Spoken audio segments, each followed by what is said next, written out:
이 시간 다 함께 하나님 말씀 봉독하겠습니다. 오늘 우리에게 주시는 하나님 말씀은 마가복음 6장 14절에서 29절까지의 말씀입니다. 예수의 이름이 널리 알려지니 헤롯 왕이 그 소문을 들었다. 사람들은 말하기를 세례자 요한이 죽은 사람들 가운데서 살아났다. 그 때문에 그가 이런 놀라운 능력을 발휘하는 것이다 하고, 또 더러는 말하기를 그는 엘리야다 하고, 또 더러는 옛 예언자들 가운데 한 사람과 같은 예언자다 하였다. 그런데 헤롯이 이런 소문을 듣고서 말하기를 내가 목을 벤 그 요한이 살아났구나 하였다. 헤롯은 요한을 잡아오게 하여서 옥에 가둔 일이 있었다. 헤롯이 자기와 형제간인 빌립의 아내 헤로디아 때문에 그렇게 했던 것이다. 헤롯이 그 여자를 아내로 맞았으므로 요한이 헤롯에게 형제의 아내를 차지하는 것은 옳지 않다고 말해왔기 때문이다. 그래서 헤로디아는 요한에게 원한을 품고 요한을 죽이고자 하였으나 뜻을 이루지 못하였다. 그것은 헤롯이 요한을 의롭고 성스러운 사람으로 알고 그를 두려워하며 보호해 주었고, 또 그의 말을 들으면 몹시 괴로워하면서도 오히려 달게 들었기 때문이다. 그런데 좋은 기회가 왔다. 헤롯이 자기 생일에 고관들과 천부장들과 갈릴리의 요인들을 청하여 놓고 잔치를 베풀었는데, 헤로디아의 딸이 춤을 추어서 헤롯과 그 자리에 앉아 있는 사람들을 즐겁게 해주었다. 왕이 소녀에게 말하였다. 내 소원을 말해보아라. 내가 들어주마. 그리고 그 소녀에게 굳게 맹세하였다. 내가 원하는 것이라면 이 나라의 절반이라도 주겠다. 소녀가 바깥으로 나가서 자기 어머니에게 말하였다. 무엇을 달라고 청할까요? 그 어머니가 말하였다. 세례자 요한의 머리를 달라고 하여라. 소녀는 급히 왕에게로 돌아와서 청하였다.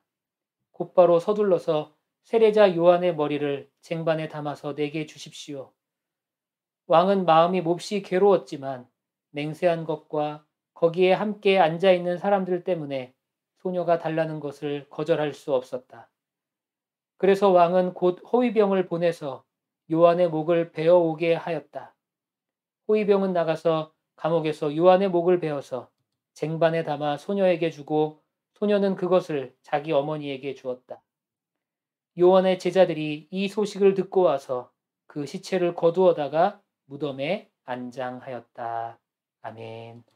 하나님의 말씀입니다. 말씀을 주신 하나님께 감사드립니다. 네, 우리가 3주 만에 다시 마가복음의 말씀을 나누게 되었습니다. 지난 2주 동안 졸업 축하 예배와 또 어버이 주일로 지키면서 우리가 마가복음의 말씀을 잠시 쉬었는데, 이제 다시 이번 주부터 마가복음의 말씀을 함께 나누면서 은혜를 사모하고자 합니다. 오늘 마가복음 6장 14절에서 29절의 말씀, 이 말씀을 중심으로 양심의 타락과 회복이라는 제목으로 함께 은혜를 나누고자 합니다. 몇 년 전에 한국에서 이 캄보디아인 만삭의 아내가 교통사고로 사망하는 사건이 있었습니다. 남편과 함께 차를 타고 가던 중에 길가에 서 있는 트럭과 이 차량이 충돌하는 사고를 겪게 됐는데, 이때 그만 아내가 사망하게 된 것이죠. 이 사건이 사람들에게 알려진 이유가 사망한 만삭의 아내 앞으로 약 95억 원의 생명보험이 가입이 되어 있었기 때문이었습니다. 그것도 이 교통사고가 나기 바로 직전에 집중적으로 보험이 가입된 사실이 확인되었고, 또 심지어는 아내의 혈액에서 수면 유도제 성분이 검출되었다는 소식이 알려지면서 이 사건은 많은 이들에게 알려지는 그런 사건이 되었죠. 검찰은 이 남편을 살인 혐의를 적용해서 기소했는데, 재판부에서는 살인의 확실한 증거가 없다는 이유로 이 살인에 대해서는 무죄를 선고했습니다.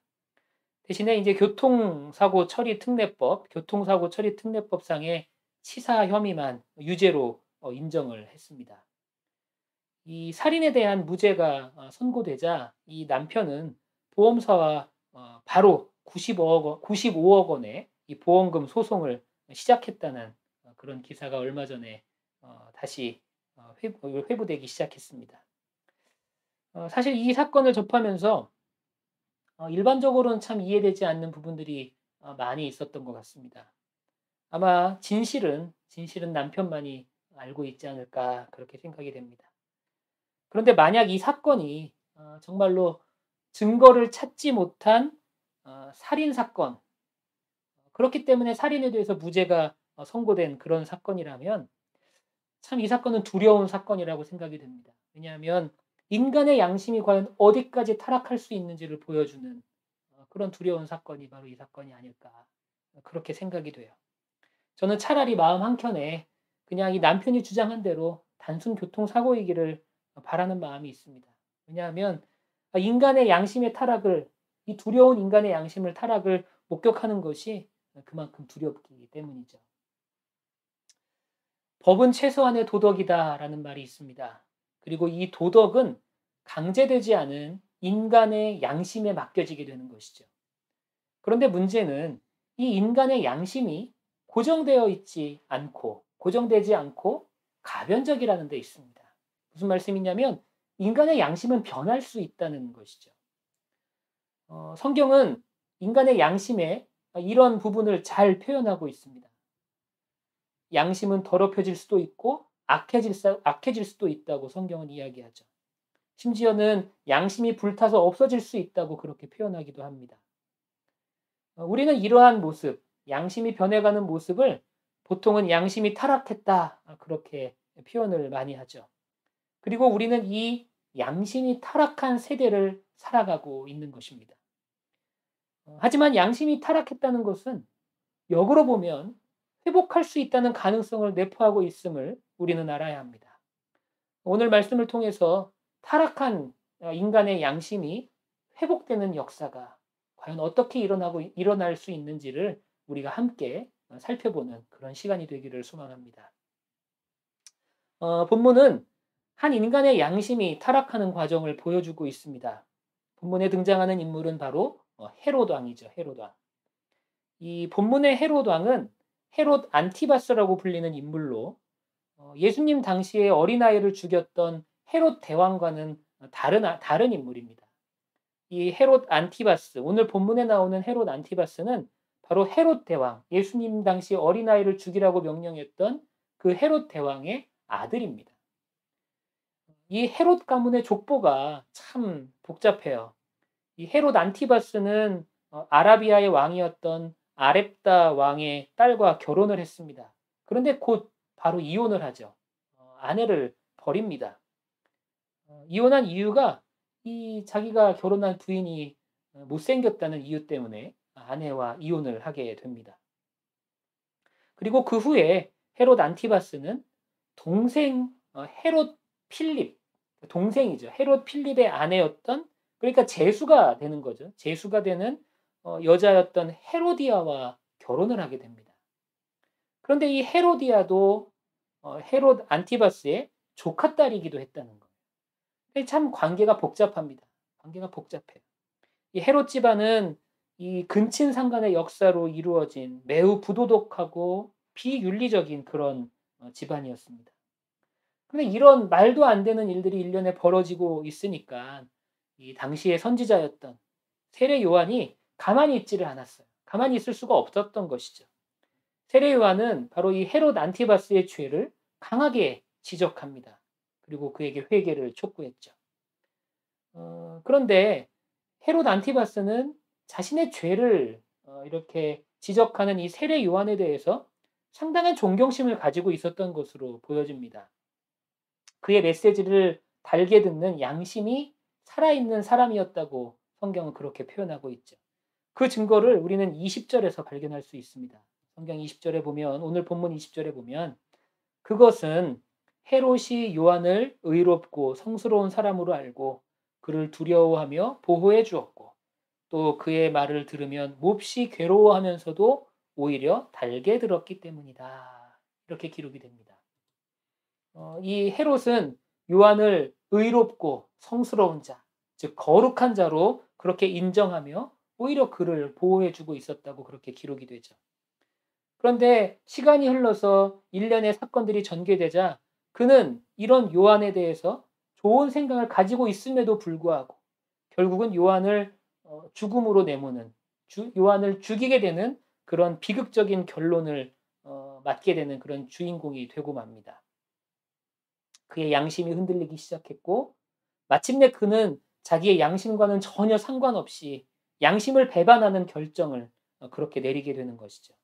즉 그의 양심이 타락하고 만 것입니다. 우리는 헤롯이 이렇게 자신의 양심을 버리는 결정을 내리게 된 동기, 즉 양심의 타락을 불러온 원인들을 살펴봐야 할 필요가 있는 것 같습니다. 왜냐하면 우리 주변에서도 현재 일어나고 있는 이런 양심이 타락한 것 같은 그런 사건들을 우리가 영적으로 이해하고 또 더 나아가서는 우리의 양심을 지켜야 하고 그리고 우리의 양심이 타락했다면 다시 회복해야 하기 때문입니다. 그래서 오늘 여러분들과 함께 양심의 타락, 이 헤롯 왕이 양심의 타락을 겪을 수밖에 없었던 이유가 무엇인지를 먼저 살펴보려고 합니다. 첫 번째는 헤롯 왕은 욕심 때문에 양심의 타락을 경험할 수밖에 없었습니다. 헤롯의 어떤 욕심이 과연 그의 양심을 타락시켰을까요? 성경을 비롯한 여러 문헌들은 바로 헤롯 왕의 이 성적인 욕구에 집중하고 있습니다. 그 성적인 욕구, 성적인 욕망 때문에 이 헤롯 왕은 자신의 양심의 타락을 경험할 수밖에 없었던 것이죠. 사실 인간은 많은 욕심을 가지고 살아갑니다. 욕심 자체가 나쁜 것은 아니죠. 욕심은 때로는 인간의 삶에 추진력을 주기도 합니다. 인간의 발전의 원동력이 되기도 하고 그렇지만 우리가 욕심을 잘못 관리하면 우리가 욕심을 우리 스스로 컨트롤하지 못하는 그 지경이 되면 그 욕심이 죄가 될 수 있다는 사실을 우리는 꼭 기억해야 합니다. 헤롯은 자신의 성적인 욕구, 성적인 욕심, 이 성욕을 제대로 관리하지 못했던 사람입니다. 이 앞에서 헤롯 가문의 근친상간의 역사를 짧게 말씀드렸는데 사실 이 원인 또한 이 쾌락에 대한 욕망 때문이었죠. 그리고 그렇게 말할 수 있는 근거가 당시에 고대 문헌에도 많이 기록이 되어 있습니다. 이 헤롯과 헤로디아는 결혼을 했음에도 불구하고 계속해서 자신들의 잠자리 파트너를 바꾸면서 문란한 성생활을 이어갑니다. 궁중과 나라의 모든 기강을 문란하게 했던 그 장본인이 바로 이 헤롯과 헤로디아였다고 그렇게 기록되어 있죠. 심지어는 나중에는요, 아이들이 태어나는데 이 아이들이 누구의 자녀인지, 누가 엄마 아빠인지도 모르는 그런 지경에 이르렀다고 그런 문헌에 기록이 되어 있습니다. 이렇게 관리되지 못한 욕심, 통제되지 못한 욕망으로 인해서 헤롯의 양심은 타락을 맞이하게 된 것이죠. 인간이 살아갈 수 있는 원동력이 될 수도 있는 욕심이 인간의 통제를 벗어나는 순간, 우리의 통제를 벗어나는 순간 죄악이 될 수 있음을 여러분들 다시 한번 마음속에 각인하시기를 바랍니다. 그리고 그 죄악이 인간의 양심을 타락시키게 된다는 사실도 여러분들이 꼭 기억하시기를 바랍니다. 두 번째로 헤롯의 양심이 타락한 이유는 바로 헤롯의 허영심 때문이었습니다. 허영심. 어느 목사님은 이 허영심을 분수 없는 자기 과식의 욕구라고 그렇게 정리를 합니다. 자기 분수를 알지도 못하면서 자기 분수를 넘어서서 자기를 과시하고 싶은 그런 욕구와 욕망이 바로 허영심이라고 그렇게 말씀하고 있는 거죠. 허영심도 넓게 보면 어떻게 보면 일종의 욕심의 범주에 들어갈 수도 있다. 그렇게 우리는 알 수 있겠습니다. 이 사도 바울은 이 빌립보 교회에 편지하면서 다툼과 허영을 버리라고 그렇게 권면을 합니다. 다툼과 허영을 버리라 그렇게 권면을 하죠. 근데 여기서 이 허영이라는 단어를 어떻게 표현하고 있냐면 이 베인 글로리라고 그렇게 표현을 합니다. 이 베인이라는 말은 비어 있다라는 뜻이에요. 비어 있다라는 뜻이고 글로리라는 말은 우리가 잘 아는 것처럼 영광이다 그런 뜻이죠. 그러니까 내세울 것 없이 비어 있으면서 자신의 영광을 과시하고 싶은 욕구. 그것이 바로 허영심이라는 것이죠. 헤롯의 허영심이 가장 잘 표현된 부분이 어디일까요? 바로 오늘 본문의 23절의 말씀입니다. 23절에 보면 이렇게 기록이 됩니다. 그리고 그 소녀에게 굳게 맹세하였다. 내가 원하는 것이면 이 나라의 절반이라도 주겠다. 그렇게 기록이 되죠. 헤로디아의 이 딸, 헤로디아의 딸의 이 춤사위를 본 이 헤롯이 굉장히 기분이 좋아졌습니다. 그래서 이 헤로디아의 딸에게 이렇게 나라의 절반이라도 주겠다고 그렇게 허영심을 부린 거죠. 제가 허영심이라고 표현하는 이유는 이 헤롯은 실제로 나라의 절반이라도 줄 수 있는 사람이 아니었기 때문에 그렇습니다. 헤롯은 왕이라는 호칭을 가지고는 있었지만 사실 그는 분봉왕이었습니다. 분봉왕. 이 로마는 유대를 4개의 지역으로 나누어서 각 지역에 분봉왕들을 세웠어요. 그리고 그 분봉왕들은 자신들이 다스리는 이 지역이 있었지만 그 지역 내에서도 어떤 절대적인 권력을 갖지는 못했습니다. 왜냐하면 로마는 분봉왕을 세웠지만 사실 이 유대 땅에 로마의 총독을 파견했기 때문이죠. 그러니까 헤롯은 절대 권력을 지닌 그런 진정한 왕이 아닌 그냥 로마가 세운 분봉왕 중에 한 명이었고 총독의 눈치를 봐야 되는 그런 사람이었다는 거예요. 실제로 그는 유대의 4분의 1만을 다스리는 사람이었습니다. 그리고 그 4분의 1을 다스리는 중에서도 절대적인 권력자는 아니었다는 거죠. 그런데 그런 그가 나라의 절반이라도 주겠다면서 허영심 가득한 말을 내뱉었던 것입니다.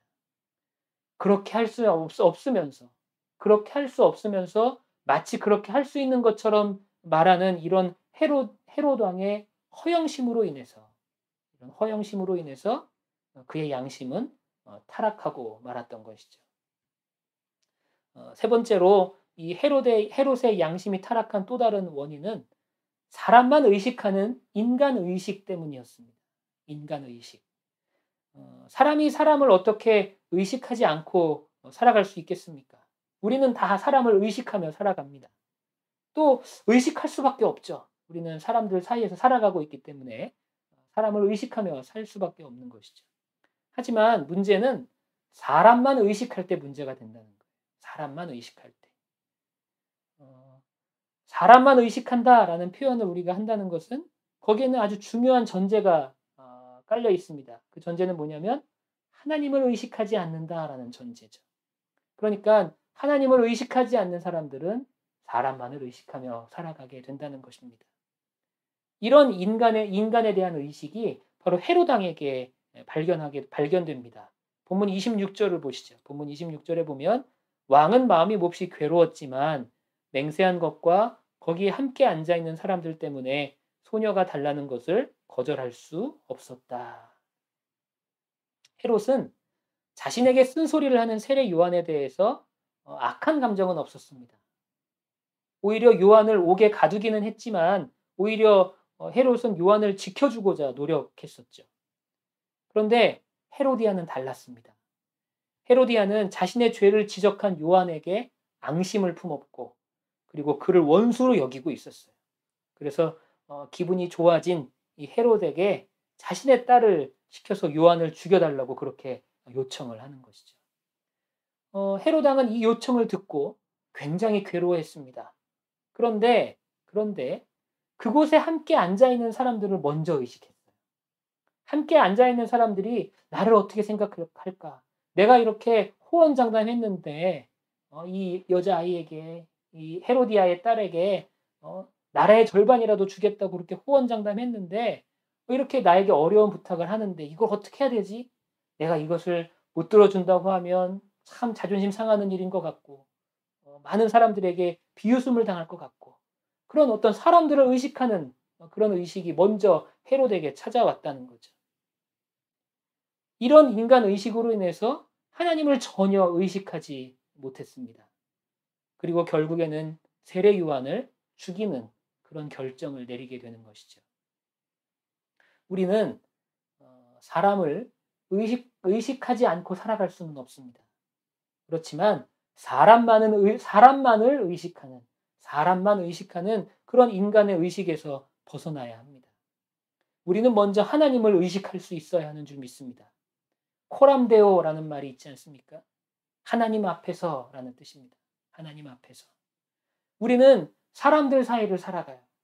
우리는 사람들과 함께 살아갑니다. 그렇지만 결국 우리는 하나님 앞에서 살아가고 있음을 우리가 늘 기억하며 살아가야 하는 줄 믿습니다. 이 헤롯 안티바스가 결국은 비극적으로 이렇게 양심이 타락한 이유, 결국에는 하나님을 의식하지 않았기 때문이라는 거죠. 하나님을 의식하지 않는 그런 그의 의식 때문에 결국에는 그는 양심이 타락하게 되고 더 나아가서 아주 마음의 괴로움을 가지고 살아갈 수밖에 없는 그런 비극적인 인생을 맞이하게 됩니다. 오늘 본문의 16절에 보면 이렇게 기록이 됩니다. 그런데 헤롯이 이런 소문을 듣고서 말하기를 내가 목을 벤 그 요한이 살아났구나 하였다. 여러분, 오늘의 이 본문의 내용이 이제 시간의 개념이 약간은 좀 이렇게 이렇게 좀 바뀌어야 되는데, 먼저 일어난 사건과 과거에 일어난 사건이 조금 섞여 있어서 여러분들이 이제 좀 헷갈릴 수도 있는데, 아무튼 말씀을 한번 잘 읽어 보십시오. 세례 요한을 헤롯 왕이 죽였습니다. 헤로디아의 딸의 부탁을 듣고 세례 요한이 죽임을 당하죠. 그리고 나서 예수님에 대한 소문이 들려오기 시작하는 거예요. 그리고 그 예수님에 대한 소문이 누구에게까지 들려오게 됐냐면 헤롯에게까지 들리게 된 겁니다. 그리고 그 소문을 듣고 예수님에 대한 소문을 듣고 헤롯이 이렇게 반응하는 거예요. 내가 목을 벤 그 요한이 살아났구나. 그렇게 지금 두려움 가운데 반응하고 있는 겁니다. 자신이 죽인 요한이 살아 돌아왔다고 막 두려워하고 있는 거예요. 자신이 죽인 요한으로 인해서 그는 그 요한을 죽인 이후에 자유롭지 못한 삶을 살고 있음을 우리는 본문을 통해 발견하게 됩니다. 더 정확하게 표현하자면 양심의 가책으로 인해서 죄책감 때문에 그는 아주 두려운 그리고 굉장히 괴로운 인생을 살아가고 있었다는 거예요. 여전히 이 죄책감의 감옥에서 헤어나오지 못하고 있었던 헤롯 왕을 우리는 발견하게 되는 것입니다. 여러분, 양심의 타락이 이렇게 두렵습니다. 여러분들, 양심은요, 타락할 수 있다는 사실. 근데 여러분, 우리의 양심도 그렇게 안전하지 못하다는 사실을 여러분들이 꼭 기억하시기를 바랍니다. 양심이 타락하면 이렇게 괴로운 인생을 살아갈 수밖에 없다는 것도 우리는 꼭 기억해야 합니다. 그러면 여기서 우리는 굉장히 중요한 질문이 하나 생기죠. 이렇게 양심이 타락했는데, 이 헤롯 왕도 이렇게 양심이 타락했는데, 그렇다면 양심은 다시 회복될 수 있는가?